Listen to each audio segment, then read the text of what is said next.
నమస్తే. Welcome to legend TV. ప్రస్తుతం నాతో పాటు ఎంఆర్‌పీఎస్ రాష్ట్ర నాయకులు గోవింద్ నరేష్ గారు ఉన్నారు. మాట్లాడే ప్రయత్నం చేద్దాం. ఇటీవల జరుగుతున్న మాదిగ వర్సెస్ మాలల ఇష్యూకి సంబంధించి రకరకాల అంశాలు, మాదిగలకి సపోర్ట్ చేస్తున్న ప్రతి ఒక్కరిని కూడా బీసీ నాయకులు కావచ్చు, మేధావుల్ని కూడా టార్గెటెడ్‌గా కొన్ని అంశాలు జరుగుతా ఉన్నాయి ఇటీవల. మాట్లాడే ప్రయత్నం చేస్తాం. ఈ మాదిగలకి సపోర్ట్ చేస్తున్న ప్రతి నాయకులు అటు ఎవరైనా కావచ్చు, ఇటు ప్రొఫెసర్స్ సపోర్ట్ చేస్తా ఉన్నారు మీకు, ఇటు బీసీ నాయకులు కూడా. ఎవరు సపోర్ట్ చేసినా వాళ్ళకి ఒక బెదిరింపు కాల్లు వెళ్తున్నాయి, లేదంటే వాళ్ళ సంఘాల్లో ఉన్న సంఘాల నుంచి కూడా బయటికి తీస్తున్నట్టు పరిస్థితి తెలుస్తూ ఉంది. అంటే గ్రూపుల్లోంచి కానీ దీని గురించి బయటికి పంపిస్తున్నారు. మరి ఏంటంటే ఈ మాదిగలకి ఎవరు సపోర్ట్ చేయొద్దా, లేకపోతే ఈ ఉద్యమం కరెక్ట్ కాదన్నా ఏంటి అసలు? మాలల్లో అంబేద్కర్ వాదుల సంఖ్య పెరుగుతుందని మేము భావించినాం. కానీ దురదృష్టవశాత్తు అల్లరి మూకల సంఖ్య పెరుగుతున్నది. ఇవాళ అంబేద్కర్ వాదం నుండి అల్లరి మూకల సంఖ్య పెరగడానికి కారణం మాల మేధావులు, మాల రాజకీయ నాయకులు, మాల ఉద్యమ నాయకులు మాత్రమే. ఇప్పటి వరకు ఎస్సీ వర్గీకరణ మీద ఈ భూమి మీద ఉన్న ఒక్క మనిషి మద్దతు కూడా మాల మహానాడు, మాల నాయకులు సమీకరించలేకపోయారు, సంపాదించలేకపోయారు. కారణం ఏమిటంటే మాలల పోరాటంలో న్యాయం లేదు, మాలల పోరాటంలో ధర్మం లేదు, మాలల పోరాటంలో ఎలాంటి హేతుబద్ధత కానీ శాస్త్రీయత కానీ లేదు. కాబట్టి సమాజం మొత్తం వాళ్ళ వెనుక నిలబడలేదు. ఇది మొదటి అంశం. రెండో అంశం ఏంటంటే అసలు ఇప్పుడు మాల వర్సెస్ మాదిగల పోరాటం ఇది కానే కాదు. మాల వర్సెస్ సమాజం, ఈ రెండింటి మధ్య జరుగుతున్న పోరాటం. ఎందుకంటే మాదిగల ఉద్యమంలో న్యాయం ధర్మం ఉందని, మాదిగలకు రావాల్సిన హక్కులు ఇప్పటివరకు అందలేదని సమాజం మొత్తం గ్రహించి సమాజంలోని అన్ని వర్గాలు, మాలల్లో ఉన్న కొంతమంది ప్రజాస్వామికులతో పాటు అందరి వాళ్ళ వర్గీకరణ ఉద్యమానికి మద్దతు తెలపడం జరిగింది. కానీ మాల కులస్తులో ఉన్న కొంతమంది స్వార్థపరులు, కొంతమంది మేధావులు, కొంతమంది రాజకీయ నాయకులు, కొంతమంది ఉద్యమ నాయకులు మాత్రమే వర్గీకరణ వ్యతిరేకంగా ఉన్నారు. కాబట్టి ఇది మాలా మాదిగ వర్సెస్ అనే విషయం కాదు, ఇది మాలా వర్సెస్ సమాజం అనే విషయం మనం అందరం గుర్తుపెట్టుకోవాలి. రెండో అంశం ఏంటంటే ఇవాళ మాలలు ఎస్సీ వర్గీకరణ ఉద్యమానికి మద్దతు తెలిపే వాళ్ళని దూషించడం ద్వారా, వాళ్ళని అసభ్య పదజాలంతో అవమానించడం ద్వారా, వాళ్ళ మనోభావాలు దెబ్బతినే విధంగా మాట్లాడడం ద్వారా వాళ్ళ సమాజంలో వాళ్ళ కులానికి అగౌరవాన్ని, అప్రతిష్టను తెచ్చిపెట్టుకుంటున్న విషయం గుర్తుపెట్టుకోవాలని ఈ సందర్భంగా మేము స్పష్టంగా తెలియజేస్తున్నాం. ఇవాళ వర్గీకరణను మీరు వ్యతిరేకించాలనుకుంటే ఒక మీటింగ్ పెట్టండి, ఒక చర్చ పెట్టండి, ఒక సమావేశం పెట్టండి, ఒక మేధోమథనం చేయండి. వర్గీకరణ జరిగితే మీ కులానికి ఏం అన్యాయం జరుగుతుంది, మీకు ఏ విధమైన నష్టం జరుగుతుంది, మీరు ఏ విధంగా వెనకబడిపోతారనే విషయాలను శాస్త్రీయ ఆధారాలతో పెట్టి సమాజ మద్దతును సంపాదించే ప్రయత్నం చేయండి. కానీ మీరు అది చేయలేరు. కారణం ఏంటంటే ఇప్పటి వరకు మీకు అన్యాయం జరిగిన పరిస్థితి లేదు, మీకు ఇప్పటివరకు జరిగిన నష్టం లేదు, మీరు ఇప్పటివరకు వెనకబడ్డ పరిస్థితి లేదు. 75 ఏళ్ళుగా అమలు జరుగుతున్న ఎస్సీ ఉమ్మడి రిజర్వేషన్లు ఏకపక్షంగా మీరు అనుభవించారు. సామాజికంగా, ఆర్థికంగా, రాజకీయంగా అన్ని రంగాల్లో పైకొచ్చారు. దానికి మేము చెప్తున్న విషయాలు కాదు, లోకూర్ కమిషన్ చెప్పిన విషయాలు, రామచంద్రరాజు కమిషన్ చెప్పిన విషయాలు, అలాగే ఉషా మేర కమిషన్ చెప్పిన విషయాలు రికార్డ్ అయి ఉన్నాయి. అది సమాజం మొత్తం తెలుసు, మేధావులందరూ తెలుసు. కాబట్టే మాల కులానికి సమాజంలోని అన్ని వర్గాల మద్దతు లేదు, మాదే ఉద్యమానికే మద్దతు ఉంది. కానీ సమాజం మొత్తం ముందుకొచ్చి ఇవాళ రేవంత్ రెడ్డి ప్రభుత్వం వర్గీకరణను అమలు చేయడానికి ముందుకు రావాల్సిన సందర్భంలో, సుప్రీంకోర్టు తీర్పును అనుసరించి వర్గీకరణ అమల్లో తీసుకురావాల్సిన సందర్భంలో మరొకసారి మేధావులు, అలాగే రాజకీయవేత్తలు, ఉద్యమకారులు, కవులు, రచయితలందరూ ఏకతాటి మీదకి వచ్చి వర్గీకరణ ఉద్యమానికి మద్దతు ఇవ్వడాన్ని మాల కులస్తులోని కొంతమంది స్వార్థపరులు జీర్ణించుకోలేకపోతున్నారు. ఇటీవల కొంతమంది మాలలు కూడా మాట్లాడడం జరిగింది, దీని గురించి ప్రెస్ క్లబ్లో ప్రెస్ మీట్ పెట్టడం జరిగింది. వాళ్ళు ఏం చెప్తున్నారంటే ఈ ఉద్యమం ఏదైతే ఎస్సీ వర్గీకరణ గురించి చేస్తూ ఉన్నారో మాదిగలు, ఇది రాజ్యాంగబద్ధం కాదు, అందుకే మేము దీన్ని సానుకూలంగా లేము దీనికి అని చెప్పేసి వాళ్ళు చెప్తా ఉన్నారు. రాజ్యాంగబద్ధంగా చేస్తే మేము కూడా సపోర్ట్ చేస్తాం అంటున్నారు. అలాగే ఏదైతే బీజేపీ గవర్నమెంట్ దీన్ని యాక్సెప్ట్ చేసిందో ఆ గవర్నమెంట్ని పార్లమెంట్లో బిల్లు పెట్టమనండి, మేము యాక్సెప్ట్ చేస్తాం అంటున్నారు. మరి ఇవన్నీ కూడా, ఈ డిమాండ్స్ అన్ని కూడా కరెక్ట్ కాదా? ఇప్పుడు రాజ్యాంగబద్ధం అంటే ఏమిటనే విషయం మీద వాళ్ళకు సంపూర్ణమైన నిర్వచనం చెప్పాలని వాళ్ళు సూచిస్తున్నాం. రెండోది ఏంటంటే 2004లో సుప్రీంకోర్టు ఎస్సీ వర్గీకరణ చేసుకునే అధికారం రాష్ట్ర ప్రభుత్వాలకు లేదని ఒక తీర్పునిచ్చింది. ఆ తీర్పును వాళ్ళు స్వాగతించారు. ఇది ఒక అద్భుతమైన తీర్పు అని కొనియాడిల్లు. ఇది రాజ్యాంగ స్ఫూర్తికి లోబడ్డ తీర్పు అని చెప్పిండ్రు. మరి అదే సుప్రీంకోర్టు 2024 వచ్చిన తర్వాత ఎస్సీ వర్గీకరణ చేసుకునే అధికారం రాష్ట్ర ప్రభుత్వాలకు ఉంది, రాష్ట్ర ప్రభుత్వాలు దాన్ని అమలు చేసుకోవాలని తీర్పిచ్చినప్పుడు ఇది రాజ్యాంగ వ్యతిరేకమైన తీర్పు ఎట్లయితుంది? ఆనాడు రాజ్యాంగం మీకు వర్గీకరణ వ్యతిరేకంగా వస్తేనేమో రాజ్యాంగ స్ఫూర్తికి లోబడ్డ తీర్పు, వర్గీకరణకు అనుకూలంగా వస్తేనేమో రాజ్యాంగానికి వ్యతిరేకంగా వచ్చిన తీర్ప. ఇదే ద్వంద్వ నీతి. దీన్ని మాల నాయకులు పునరాలోచన చేసుకోవాలి. రాష్ట్ర ప్రభుత్వాలకు అధికారం లేదని ఆనాడు సుప్రీంకోర్టు రద్దు చేసింది కాబట్టి ఇవాళ ఈనాడు సుప్రీంకోర్టు రాష్ట్ర ప్రభుత్వాలకు అధికారంలో ఉందని స్పష్టంగా తెలియజెప్పడం జరిగింది. రెండో విషయం ఏంటంటే రాజ్యాంగంలో ఎస్సీ వర్గీకరణ చేసుకునే అధికారం లేదని ఒక మాట ఎక్కడ ఉన్నదో మరి మాల నాయకులు చూపెట్టాలని మేము స్పష్టంగా తెలియజేస్తున్నాం. మన సుప్రీంకోర్టు ఇచ్చిన తీర్పు రాజ్యాంగంలోని అన్ని అధికారాలను, అన్ని నిబంధనలను క్రోడీకరించి ఎస్సీ వర్గీకరణ ఏ విధంగా న్యాయబద్ధమైన అంశమో దాదాపు 500 పేజీగా పైగా వివరాలతో రాసింది. ఆ సుప్రీంకోర్టు తీర్పును వాళ్ళు చదువుకోవాలని చెప్పేసి మేము స్పష్టంగా తెలియజేస్తున్నాం. అలాగే వీళ్ళు మాలలు ఎవరైతే రాజ్యాంగబద్ధంగా వర్గీకరణ జరగాలని కోరుకుంటున్నారో మరి జస్టిస్ చంద్రచూడ్ కన్నా మేధావుల వీళ్ళు, జస్టిస్ చంద్రచూడ్ కన్నా ఎక్కువ రాజ్యాంగాన్ని సమీక్ష చేసినటువంటి మేధావుల, జస్టిస్ చంద్రచూడ్ కన్నా లేకుంటే 7 రాజ్యాంగ ధర్మాసనంలో ఉన్నటువంటి జడ్జిల కన్నా వీళ్ళకి ఎక్కువ రాజ్యాంగం మీద అవగాహన ఉందా అని ఏ విధంగా అవగాహన ఉందో సమాజం తెలియజెప్పాలి. ప్రతి సందర్భంలో రాజ్యాంగబద్ధంగా చేయాలని అంటున్నారు కదా, మరి రాజ్యాంగబద్ధంగా చేయాలని దానికి ఎందుకు ఒక శాస్త్ర నిర్వచనం చెప్పలేకపోతున్నారు? రాజ్యాంగంలో ఆర్టికల్ 341 ఉంది. 341 క్లాజ్ ఏలో ఏదైనా ఒక కొత్త కులాన్ని ఎస్టీ కులాల జాబితాలో చేర్చడానికి పార్లమెంటుకు రాష్ట్రపతికి అధికారం ఉందని చెప్తున్నారు. క్లాజ్ 2లో ఏదైనా ఒక కులాన్ని తొలగించాలనుకున్నప్పుడు పార్లమెంటుకు రాష్ట్రపతికి అధికారం ఉందని చెప్తున్నారు. మరి వర్గీకరణ చేయడం అనేది ఏ కులాన్ని చేర్చే చర్య కాదు, ఏ కులాన్ని తొలగించే చర్య కాదు. ఆర్టికల్ 14 ప్రకారం అన్ని కులాలకు సమాన అవకాశాలు రావాలని చెప్పేసి భారత రాజ్యాంగం స్పష్టంగా చెప్తున్నది. మాదిలకు మిగతా 57 కులాల సమాన అవకాశాలు రాలేదు కాబట్టి వాళ్ళకి సమాన అవకాశాలు కావాలనుకుంటే వర్గీకరణ చేయడం ద్వారానే ఎస్సీలో ఉన్న ఈ మిగతా అన్ని కులాలకు మాలలతో పాటు అన్ని కులాల న్యాయం జరుగుతుంది. కాబట్టి ఆర్టికల్ 14కు లోబడి ఎస్సీ వర్గీకరణ అంశం ఉంది కాబట్టి వర్గీకరణ చేసుకునే అధికారం రాష్ట్ర ప్రభుత్వాలకు ఉందని సుప్రీంకోర్టు చారిత్రకమైన తీర్పిచ్చింది. 341 వర్గీకరణకు అనుకూలంగానే ఉంది, ఆర్టికల్ 14 వర్గీకరణకు అనుకూలంగా ఉంది, సుప్రీంకోర్టు జడ్జిమెంట్ వర్గీకరణకు అనుకూలంగానే ఉంది. సుప్రీంకోర్టు ఇప్పటివరకు 4 సార్లు వర్గీకరణ తీర్పిచ్చినప్పుడు ఒక్కసారి మాత్రమే వర్గీకరణ వ్యతిరేకంగా తీర్పిచ్చింది. మిగతా 3 సందర్భాల్లో వర్గీకరణకు అనుకూలంగా తీర్పులు ఇవ్వడం జరిగింది. మొన్న ఇచ్చిన తీర్పు జస్టిస్ చంద్రచూడ్ గారి నాయకత్వంలో ఇచ్చిన తీర్పు, అంతకుముందు ఇచ్చిన తీర్పు అరుణ్ కుమార్ మిశ్రా గారి నేతృత్వంలో ఇచ్చిన తీర్పు, ఇట్లా 3 సార్లు వర్గీకరణకు అనుకూలంగా తీర్పు వచ్చింది. ఒక్కసారి వర్గీకరణ వ్యతిరేకంగా తీర్పు వచ్చింది.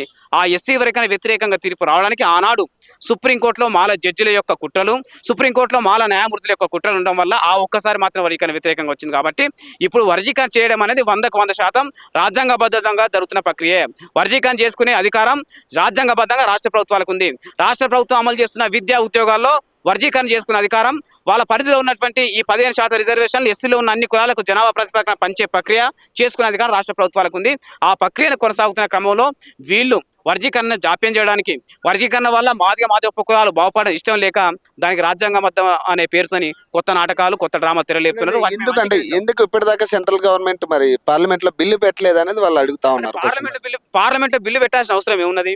అసలు వర్గీకరణ ఎందుకు రద్దయింది? ఇప్పుడు హర్యానాలో వర్గీకరణ అమలు జరుగుతుంది, పార్లమెంట్ లో బిల్లు పెడితే అమలు జరిగిందా? పంజాబ్ లో వర్గీకరణ అమలు జరుగుతున్నది, మరి పార్లమెంట్ బిల్లు పెడితే అమలు జరుగుతుందా? పంజాబ్ లో ఎప్పుడు 1975 నుండి అమలు జరుగుతున్నది, ఈ రోజు వరకు అమలు జరుగుతుంది 50 ఏళ్ళుగా. మరి ఈ 50 ఏళ్ళ కాలం నుండి మరి వర్గీకరణ పార్లమెంట్ బిల్లు పెడితే అక్కడ అమలు జరుగుతుందా? తమిళనాడులో వర్గీకరణ అమలు జరుగుతుంది కదా, మరి తమిళనాడులో ఎక్కడ పార్లమెంట్ బిల్లు పెట్టిండు? అక్కడ ఆ రాష్ట్రంలో అమలు జరుగుతుంది కదా. మన దగ్గర కూడా 4 ఏళ్ళు అమలు జరిగింది కదా.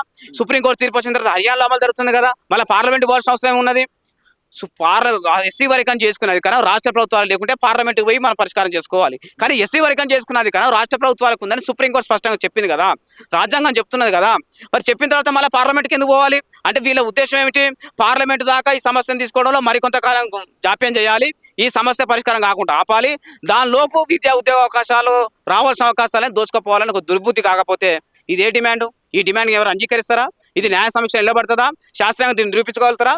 ఇది కొత్త నాటకం, కొత్త డ్రామా తప్ప వర్గీకరణ దాని మీద చిత్తశుద్ధి లేదనే విషయం వాళ్ళు అర్థం చేసుకోవాలి. అంటే మీకు సపోర్ట్ చేస్తున్న మేధావులు కావచ్చు, ప్రొఫెసర్లు లాంటి వాళ్ళని కూడా బీసీ నాయకులు కొంతమంది తెలంగాణ విటలు కావచ్చు, లేకపోతే పృథ్వీ లాంటి వాళ్ళని కానీ, విమలక్క లాంటి వాళ్ళని కానీ, వీళ్ళందరూ కూడా పెయిడ్ ఆర్టిస్టులను కొంతమంది మాట్లాడుతూ ఉన్నారు. లేదా వీళ్ళు సపోర్ట్ చేస్తూ మమ్మల్ని టార్గెట్ చేసి ఇవంతా జరుగుతూ ఉన్నాయి, ఈ కులాలన్నీ కూడా కలిసి మమ్మల్ని టార్గెట్ చేస్తూ ఉన్నారని వాళ్ళు చెప్తా ఉన్నారు. ఇది వాస్తవం.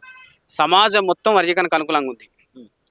ఇవాళ అందులో కీలక పాత్ర పోషించి సమాజంలో పేరుగాంచిన మేధావులు, ప్రజానాయకులు, ఉద్యమ నాయకులు, కవులు, కళాకారులు అందరూ వర్గీకరణ ఉద్యమానికి సంఘీభాగంగా వచ్చి వాళ్ళు మాట్లాడుతూ వర్గీకరణ జరగాలని చెప్పేసి వాళ్ళు కోరుతున్నారు. ఇవాళ మీరు వీళ్ళని దూషించగలుగుతారు, సమాజం మొత్తం దూషించగలుగుతారా?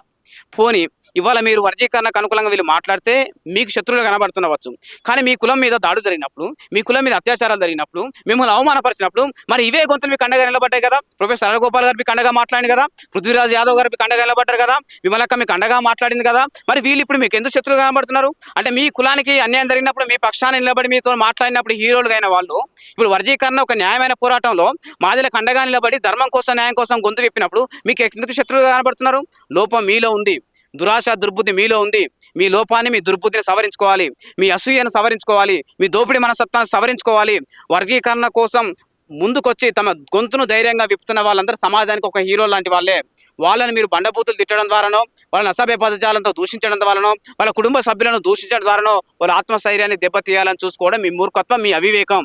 మాలా మేధావులు, మాల ఉద్యమ నాయకులు, మాల కుల నాయకులు మీ కులంలో పెరుగుతున్న ఈ ఉన్మాదుల పట్ల అప్రమత్తంగా ఉండండి. వాళ్ళ మార్చండి, వాళ్ళకి అంబేద్కరిజాన్ని బోధించండి, వాళ్ళ సన్మార్గంలో నడపండి, వాళ్ళని అంబేద్కర్ వాదిగా తీర్చిదిద్దండి. దానివల్ల మీ కులం గౌరవం పెరుగుతుంది, మీ కులం విలువ పెరుగుతుంది. మేధావులను హరగోపాల్ లాంటి వాళ్ళు దూషించే నైతిక అర్హత మాలలకు ఉందా? విమలక్క లాంటి జీవితం మొత్తం ప్రజల కోసం తయారు చేసిన విమలక్కను దూషించే అర్హత మాలలకు ఉందా? న్యాయం కోసం ధర్మం కోసం నిలబడ్డ వాళ్ళను వాళ్ళు దూషించే హక్కు కానీ, అధికారం కానీ, నైతిక హక్కు కానీ ఏమాత్రం మాలలకు లేదు. దీనివల్ల మీ కులమే సమాజంలో ఒంటరి అవుతుంది. దీనివల్ల మీ కులాన్నే సమాజం మొత్తం చీదరించుకునే పరిస్థితికి వస్తుంది. దాని పట్ల మీరు అప్రమత్తంగా ఉండి మీ కులం గౌరవం పెంచుకునే విధంగా మీ ప్రవర్తన మార్చుకోవాలని చెప్పేసి మేము స్పష్టంగా తెలియజేస్తున్నాం. ఇప్పటి వరకు ఎస్సీ వర్గానికి అనుకూలంగా ఉన్న వాళ్ళు ప్రముఖ పాత్ర పోషిస్తున్నాం. డాక్టర్ పృథ్వీరాజ్ యాదవ్ కావచ్చు కానీ, తెలంగాణ విఠల్ కావచ్చు కానీ, దరువు అంజన కావచ్చు కానీ, ఇస్మాయిల్ అన్న కావచ్చు, రేలారేల గంగ కావచ్చు, నల్గొండ గద్దర్ కావచ్చు, ఇంకా ప్రొఫెసర్ల నుండి మేధావి వర్గం నుండి హరగోపాల్ కావచ్చు, నాగేశ్వరరావు గారు కావచ్చు, అలాగే దేశపతి శ్రీనివాస్ కావచ్చు, జయప్రకాష్ నారాయణ కావచ్చు, ఆంధ్రజ్యోతి మాజీ ఎడిటర్ కె శ్రీనివాస్ గారు కావచ్చు, అలాగే నందిని సిద్ధారెడ్డి కావచ్చు, ప్రకాష్ గారు కావచ్చు, వీళ్ళందరూ మాదిగ జాతికి రేపు హీరోలుగా నిలబడతారు. సమాజానికి కూడా హీరోలాగా నిలబడతారు. వాళ్ళందరినీ మేము కంటికి రెప్పలా కాపాడుకుంటాం. ఆ బాధ్యత మాదిగ జాతి రేపటి వర్గీకరణ చరిత్రలో, మాదిగ జాతి చరిత్రలో వాళ్ళందరినీ మేము గౌరవించుకునే విధంగా మా పాత్ర ముందుకెళ్తుంది. వాళ్ళకు ఏ మాత్రం హాని తలపెట్టినా, వాళ్ళు ఇంకా అగౌరవపరిచే విధంగా మాట్లాడినా మాదిగ జాతి చూస్తూ ఊరుకోదని ఈ మాల కులస్తులోని స్వార్థపరులకు మేము హెచ్చరిస్తున్నాం. మేము మాట్లాడే మాటలు మాలలకు వర్తించదు. ఎవరైతే మాల కులస్తులో స్వార్థపరులుగా ఉన్మాదంతో పెట్టరైపోతున్నారో వాళ్ళు మాత్రమే వర్తిస్తాయి. వాళ్ళు తమ తీరును మార్చుకోవాలి. ఆ తీరు మార్చుకునే విధంగా మాల మేధావులు, మాల రాజకీయ నాయకులు, మాల ఉద్యమ నాయకులు చొరవ తీసుకొని వాళ్ళలో సత్ప్రవర్తన కలిగించే విధంగా మీరు మార్చాల్సిన బాధ్యత మీ మీద ఉందని చెప్పేసి నేను వాళ్ళకి స్పష్టంగా ఫైనల్గా ఒక విషయం, ఈ ఫిబ్రవరి 8వ తారీఖు మీరు ఏదైతే వేల గొంతులు లక్ష డప్పులు అనే కార్యక్రమం చేపడతా ఉన్నారో, ఫిబ్రవరి 5వ తారీఖు మాలలు కూడా ఈ కర్రలు పట్టుకుని మేము కూడా మా నిరసన తెలుపుతాము. ఖచ్చితంగా మేము దానికి వ్యతిరేకంగా, ఎస్సీ వర్గీకరణకు వ్యతిరేకంగా మేము కూడా మా సత్తా చాటబోతున్నాం అని చెప్పేసి వాళ్ళు చెప్తా ఉన్నారు ఫిబ్రవరి 5వ తారీఖు. మరి ఏం చెప్పదలుచుకున్నారు ఇక్కడ?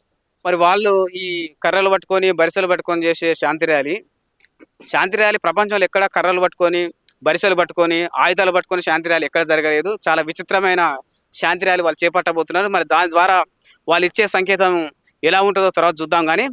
కానీ వాళ్ళు రిలీజ్ చేసిన ప్రకటనలో మాత్రం ఇది ఎస్సీ వర్గానికి వ్యతిరేకంగా అన్నట్టుగా లేదు. వాళ్ళు కేవలం భారత రాజ్యాంగాన్ని పరిరక్షించుకోవాలి, రాజ్యాంగాన్ని కాపాడుకోవాలనే డిమాండ్తో ఈ ర్యాలీ చేస్తున్నట్టుగా నేను పత్రికల్లో, అలాగే వాళ్ళు ఇచ్చిన స్టేట్మెంట్లో చూడడం జరిగింది. ఇది వర్గానికి వ్యతిరేక కార్యక్రమం అని మేము అనుకోము.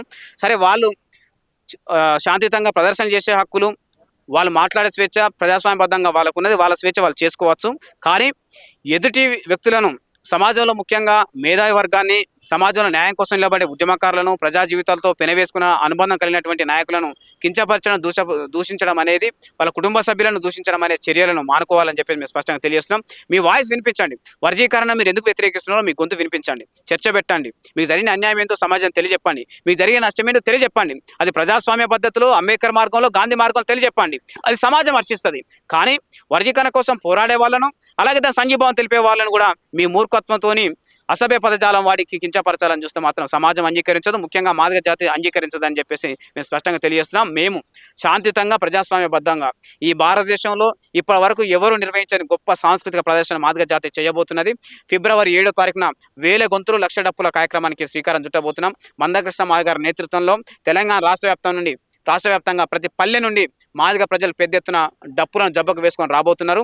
వేలాది మంది కళాకారులు ఆడబోతున్నారు, పాడబోతున్నారు. హైదరాబాద్ 125 అడుగుల అంబేద్కర్ విగ్రహం మొదలుకుంటే నెక్లెస్ రోడ్డు, సంజీవయ్య పార్క్ మీదుగా ట్యాంక్ బండ్ నుండి మళ్ళీ లోయ ట్యాంక్ బండ్ వల్ల అంబేద్కర్ విగ్రహం వరకు దాదాపు హుస్సేన్ సాగర్ చుట్టూ మొత్తం ఒక హారంగా ఈ సాంస్కృతిక ప్రదర్శన మేము పెద్ద ఎత్తున చేపట్టబోతున్నాం. ఈ ప్రధాన ఉద్దేశం రేవంత్ రెడ్డి గారి ప్రభుత్వం ఇచ్చిన మాట కట్టుబడి త్వరగా వర్గీకరణ అమల్లో తీసుకురావాలని మేము కోరుతున్నాం. దీంతో పాటు రేవంత్ రెడ్డి ప్రభుత్వాన్ని వర్గీకరణ అమలు చేయకుండా, ఆ ప్రభుత్వం ముందుకెళ్లకుండా అడుగడుగున అడ్డు తగులుతూ కుతంత్రాలు చేస్తున్న మాలలను ఎదుర్కోవడం కోసం, వాళ్ళ కుట్రలకు కుతంత్రాలు చెక్కుపెట్టడం కోసమే ఈ సాంస్కృతిక పరిషత్ నిర్వహించబోతున్నాం. దీంట్లో కేవలం మాదిగలు మాత్రమే పాల్గొన్నారు. మాదే ఉద్యమానికి సంఘీభావం ఉండే అన్ని వర్గాలు, తెలంగాణ రాష్ట్రంలో అన్ని కులాలు, అన్ని వర్గాలు, అన్ని మతాల ప్రజలు రేపు పెద్ద ఎత్తున కార్యక్రమంలో పాల్గొనబోతున్నారు. ప్రపంచ చరిత్రలో గొప్ప సాంస్కృతిక ఘట్టంగా ఇది మిగిలిపోయే విధంగా దానికి సంబంధించిన ఏర్పాట్లు మందకృష్ణ మాదిగ నాయకత్వంలో ఎంఆర్పీ చేయబోతున్నది. దానికి మరొకసారి సమాజంలో అన్ని వర్గాలు తమ సంపూర్ణ సంఘీభావాన్ని, సహాయకారాలు అందించాలని ఎంఆర్పీఎస్ తరఫున మేము విజ్ఞప్తి చేస్తున్నాం. Thank you.